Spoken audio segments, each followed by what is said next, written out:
हम लोग आवाज उठाते हैं मगर वो आवाज कुछ दिनों के बाद दम तोड़ देती है, पहुंचती नहीं, तब तक कोई और पत्रकार उस लाइन में शिकार होने के लिए खड़ा मिलता है, किसी और नाम से, किसी और जगह पे। हम बोलते हैं कि पत्रकारिता की, जर्नलिज्म, मीडिया एक चौथा स्तंभ है लोकतंत्र का। फॉर्मली तो नहीं है लेकिन मानते हैं हम लोग। तो इसलिए अगर इसका इस देश में मीडिया सुरक्षा नहीं होगा, बाकी विश्व का उदाहरण आप सबको पता है कि जहां जहां हो रहा है कोई लोकतंत्र उसको नहीं कहा जा रहा है, जिस तरह का मीडिया के ऊपर हमला होता है। जर्नलिज्म को मार डाला गया है, चाहे महानगरों में देखिए, चाहे नीचे की जो निचले स्तर की जमीन है वहां देखिए, हर जगह जर्नलिज्म को मारा जा रहा है, पत्रकारों को मारा जा रहा है और पत्रकारिता को भी मारा जा रहा है। ये अजीब हमारे समय का एक ऐसा सच है जिससे हम इनकार नहीं कर सकते। आज हम यहाँ एक साथी पत्रकार जिनका नाम मुकेश चंद्राकर था और वो बीजापुर, बस्तर, छत्तीसगढ़ से पत्रकारिता करते थे, उनकी पिछले दिनों हत्या हो गई, बल्कि हत्या कर दी गई और 1 जनवरी से वो मिसिंग थे।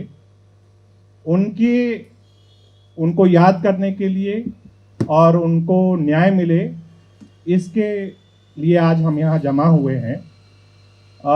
ये आज की सभा का मकसद है। देखिए, हमें यहाँ नहीं होना चाहिए था, ये शाम यहाँ होने की नहीं थी। कम से कम मुझे तो यहाँ नहीं होना चाहिए था, अपने साथी को याद करते हुए। आप लोगों ने बहुत संभव है काफ़ी कुछ आपको पता होगा मुकेश के बारे में, तो मैं उसे फिर से कुछ दोहराता हूँ कि बताऊँ कि जिस व्यक्ति को हमने खो दिया है, जिस साथी को, जिस सहकर्मी को हमने खोया है, वो आखिर कौन था और क्या कर रहा था। मुकेश का जन्म बीजापुर जिले के बासागुड़ा गांव में हुआ था।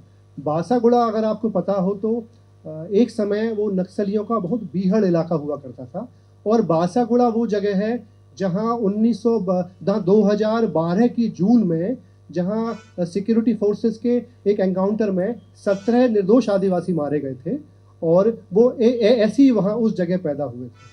और जब उनका जन्म था वो नक्सलियों के आगमन के बस्तर में आगामी वर्ष थे जब मुकेश का वहाँ जन्म हुआ था।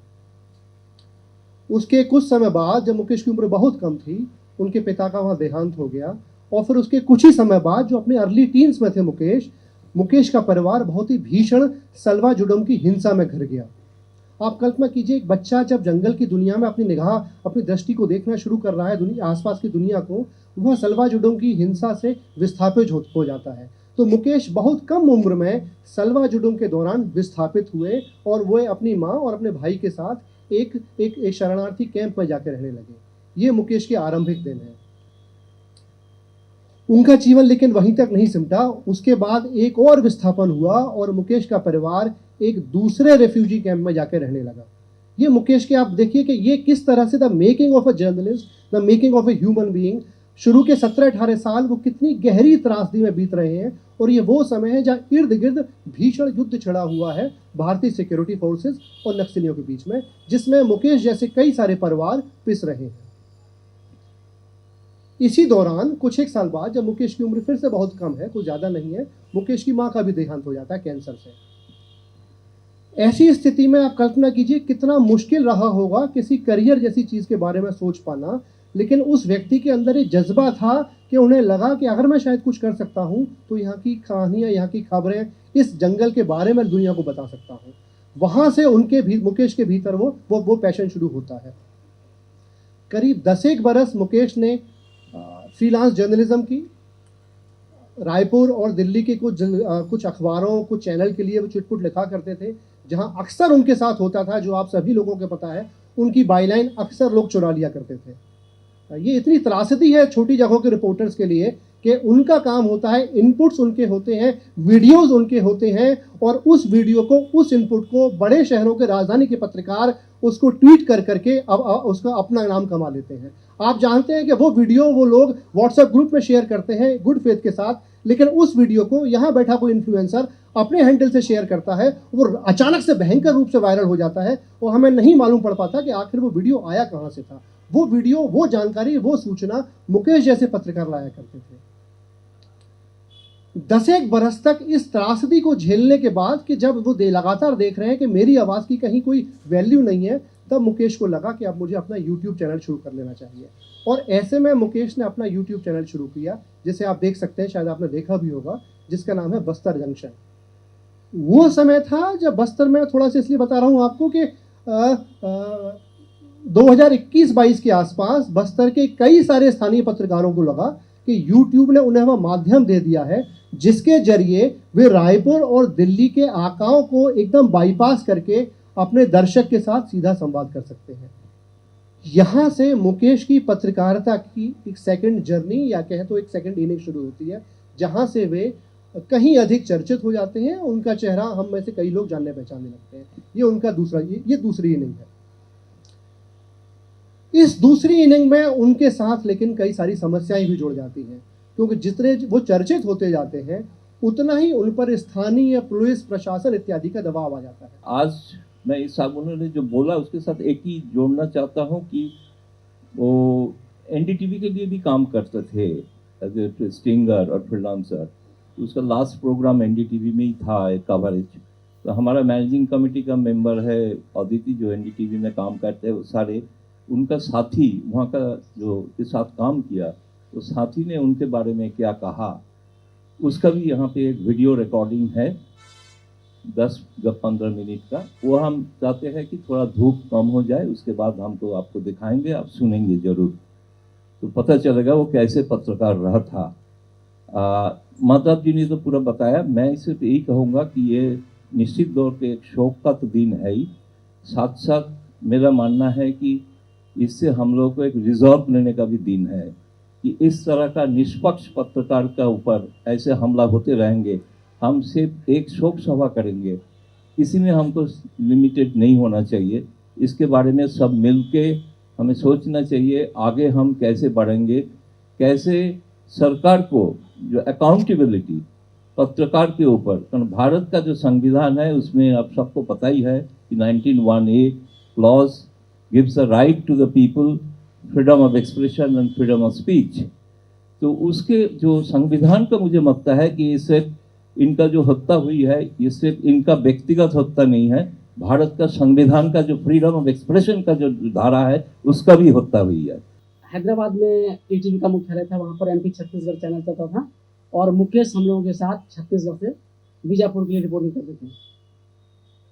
हम लोग उसके 3 मिनट का पैकेज चलाते थे। वो 3-3 दिन 4-4 दिन जंगल में रहता था, रिपोर्ट करके लाता था और उसको हम लोग 3 मिनट में चलाते थे।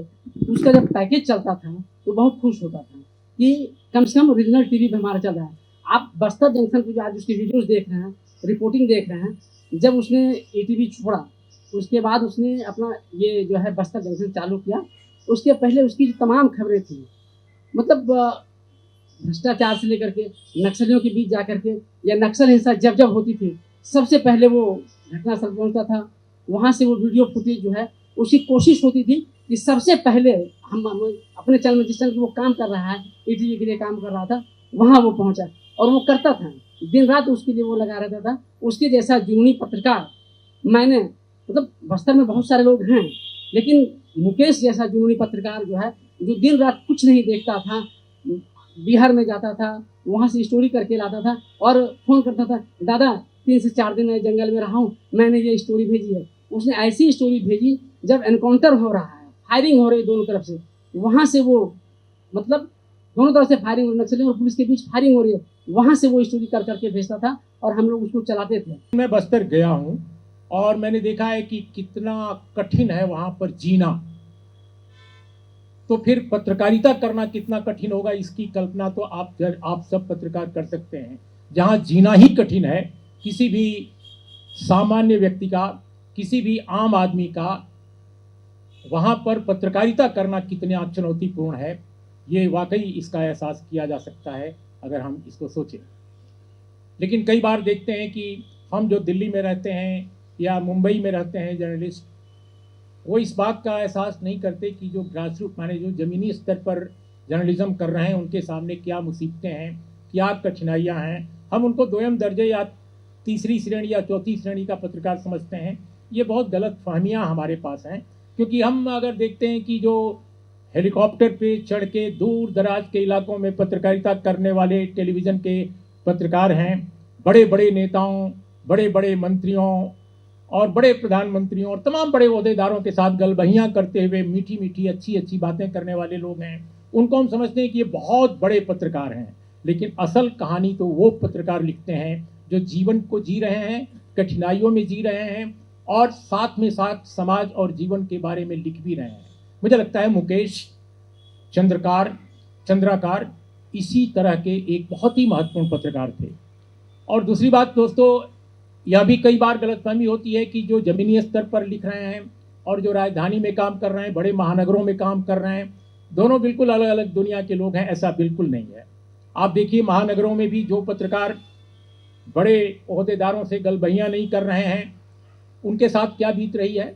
उनकी वेबसाइटें बंद कर दी जा रही हैं, उनके यूट्यूब चैनल को कंट्रोल किया जा रहा है, शैडो बैन लग जा रहे हैं और कई बार बहुत साधारण सी सच्ची कहानियां लिखने पर उनको देशद्रोही तक साबित करने की कोशिश की जा रही है। तो महानगरों की चुनौतियां पत्रकारिता की अलग हैं और जो जमीनी स्तर पर ग्रामीण क्षेत्रों में, आदिवासी क्षेत्रों में काम करने वाले लोग हैं, उनकी चुनौतियां अलग ढंग की हैं। बहुत कठिन वो चुनौतियां हैं, इसमें कोई दो राय नहीं है। सिर्फ कई साल लग जाते हैं एक पत्रकार को पत्रकार बनने में, एक दिन में वो नहीं बनता है। कितना उसके भीतर कहानी कहने, कहानी को समझने, घोटाले को उजागर करने के जो अनुभव होते हैं वो धीरे धीरे बनते हैं, धीरे धीरे उसका कौशल आता है, तब वो जाकर पारंगत होता है और बड़े घोटालों को एक्सपोज करना शुरू करता है। तो सिर्फ मुकेश चंद्राकर की हत्या नहीं हुई है, उस कौशल की भी हत्या हुई है। और यहाँ एक तस्वीर है जहाँ वो पत्रकारों की सुरक्षा से के जुड़े सवाल को लेकर आंदोलन में सबसे आगे चल रहा है, बैनर के भी आगे मुट्ठी ताने चल रहा है। तो पत्रकारिता के लिए लड़ने वाले एक नौजवान पत्रकार की भी हत्या कर दी गई है।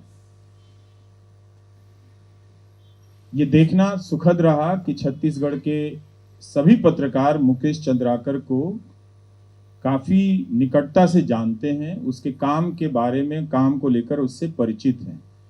मेरे ही फेसबुक पर कई सारे पत्रकारों ने मुकेश की पुरानी रिपोर्ट को साझा किया, जिससे पता चल रहा था कि उसका काम उस राज्य में कम से कम नोटिस में है। दिल्ली के पत्रकारों से उसका रिश्ता ज़रूर रहा होगा, लेकिन उसकी पत्रकारिता पर किसी ने सवाल नहीं उठाया है। शायद ये वजह थी कि उस ठेकेदार को ये बात चुभ गई होगी उसकी खबर को लेकर कि किस स्तर के पत्रकार ने उसकी जो ठेकेदारी को लेकर जो सवाल उठाए थे किया है। और उसकी हत्या सिर्फ एक पत्रकार की हत्या नहीं है, बल्कि छत्तीसगढ़ में और दूसरे राज्यों में ऐसे चल रहे न जाने कितने ही घोटालों पर पर्दा डाल दिया गया। कोई मुकेश जैसा उत्साही पत्रकार अब उन घोटालों पर हाथ डालने से डरेगा, सोचेगा या उससे कोई हतोत्साहित करेगा कि मत करो, तो बहुतों ने राहत की भी सांस ली होगी।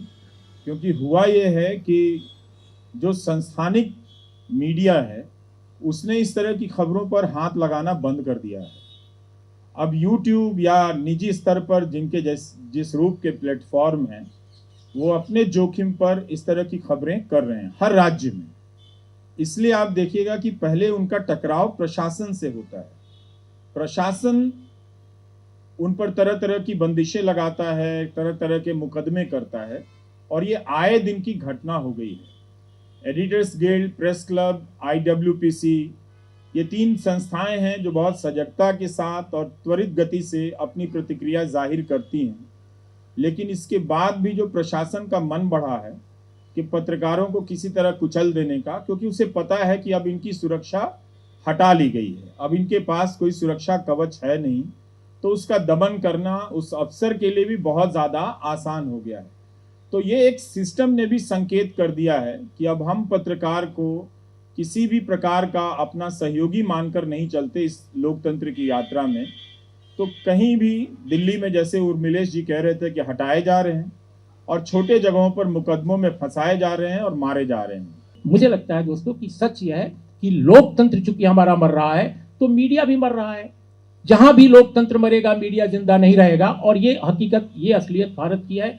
अब इसको आप कैसे देखते हैं और इसका क्या काट है? मुझे लगता है इसकी काट हमारे पत्रकारों के पास नहीं है, पत्रकारिता के पास नहीं है, इसकी काट समाज के पास है, जनता के पास है, आवाम के साथ है।